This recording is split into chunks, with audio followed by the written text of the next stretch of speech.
ganhar peso em músculo ajuda a perder peso em gordura. Tem uma explicação química, e esse é o tema de hoje de Metabolismo Bizarro. A gordura é a nossa principal fonte de energia. Carboidratos fornecem energia de forma mais rápida para exercícios intensos, por exemplo, e para o cérebro, principalmente, porque ele não usa a gordura como combustível. Porém, guardem essa informação. Gordura é a nossa maior fonte de energia, ok? Mais para frente nesse vídeo eu explico o porquê. E é exatamente por ter essa nobre função de guardar energia que as células do tecido adiposo economizam o máximo possível de energia. Já quando a gente fala de tecido muscular, a coisa é exatamente oposta. As células musculares são extremamente gastadoras de energia, elas consomem bastante energia. Extrapolando um pouco, comparar o tecido adiposo com o tecido muscular é quase como você comparar andar de bicicleta elétrica e andar com um Ômega 4.1 1996. Aliás, que carro bonito, hein? O músculo é gastador de energia. Mas claro, isso depende do quanto você usa ele. As células do músculo esquelético, que é um músculo de contração voluntária, têm um potencial enorme de gastar cada vez mais energia. Basta nós exigirmos delas. Então, se você não usa muito ele, se você é sedentário, o corpo vai tentar se livrar o máximo possível desse tecido muscular, porque ele gasta energia demais. Lembra que eu pedi para guardar a informação de que a gordura é a nossa maior fonte de energia? Então, isso tem tudo a ver com a estrutura química dessas moléculas. Olha aqui abaixo na figura a estrutura da glicose e de uma molécula de triglicerídeo. Triglicerídeo é gordura. É a forma como os ácidos graxos livres são estocados no nosso tecido adiposo. Cada molécula de triglicerídeo guarda 3 moléculas de ácidos graxos. Então vocês podem ver aqui na figura que nós temos 3 cadeias longas de ácidos graxos guardados ali na estrutura. Dos 6 carbonos da glicose, absolutamente todos os 6 carbonos da glicose fazem uma ligação com um átomo de oxigênio. Tem um deles, inclusive, que está fazendo 2. Já se você olhar na molécula de um ácido graxo livre, e aqui, para facilitar, vamos pegar o ácido graxo mais comum de todos, o ácido palmítico, que tem 16 carbonos. Somente observem uma coisa. Dos 16 carbonos do ácido palmítico, só tem um que está fazendo ligação química com oxigênio.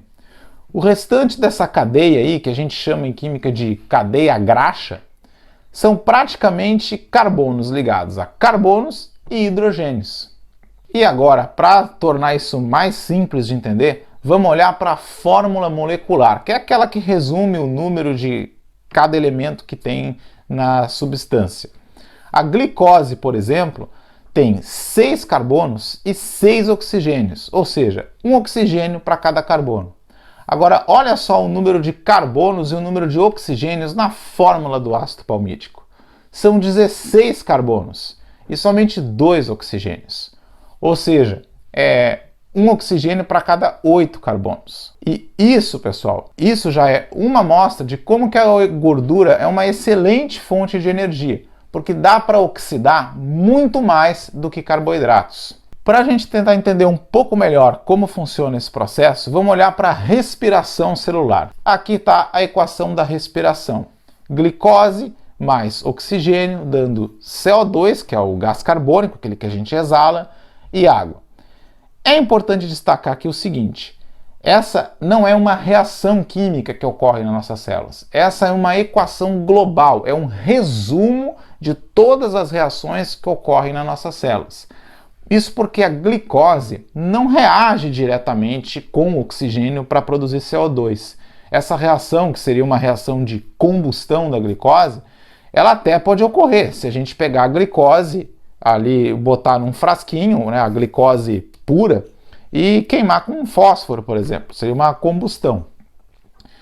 Mas o que ocorre na nossa célula é uma sequência de várias reações em que a gente resume nessa equação aqui da respiração, ok?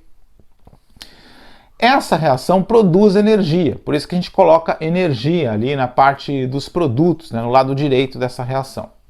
que é a energia que nós utilizamos para movimentar os músculos, por exemplo.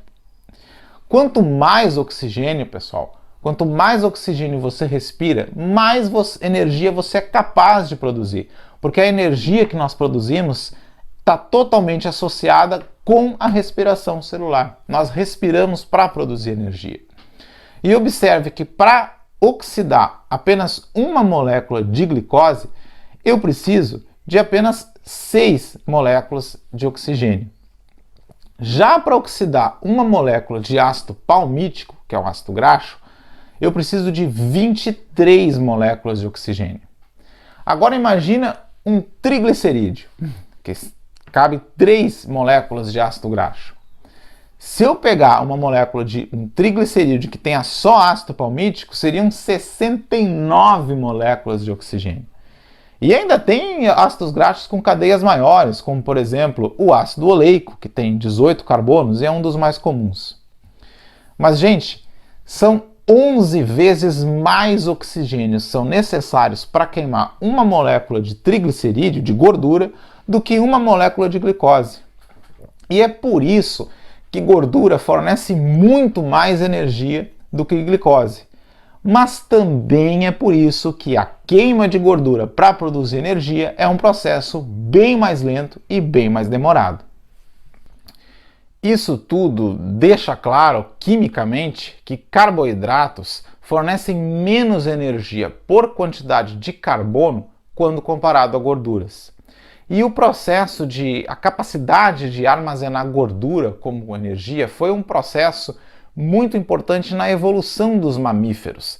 A capacidade de estocar gordura, que é uma ótima fonte de energia, permite com que um mamífero fique muito tempo sem se alimentar e não precise ficar correndo atrás de comida o tempo todo.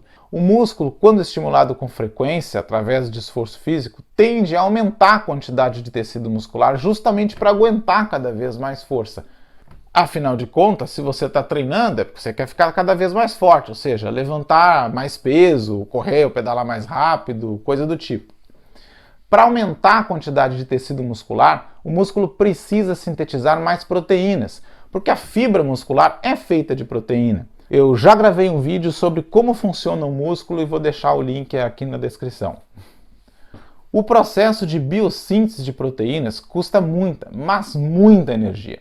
E esse gasto de energia para biosintetizar fibras musculares vai ocorrer principalmente no período de repouso muscular. É por isso que o repouso é bastante importante, tanto no processo de ganho de massa muscular, quanto no processo de ganho de performance esportiva, porque é no período de repouso que o músculo vai reconstruir essas fibras musculares que estão sendo estimuladas e rompidas ali no processo de treinamento. A fonte de energia para essa biossíntese de proteínas no período de repouso é quase que exclusivamente de gordura, pois afinal de contas, quando você está em repouso, você tem bastante oxigênio disponível. Quanto mais a gente treina e mais exige dos músculos, mais a gente fica ofegante, justamente porque as células querem esse oxigênio. Se eu estou em repouso, a quantidade de oxigênio é maior disponível e, portanto, o metabolismo de gordura é preferencial.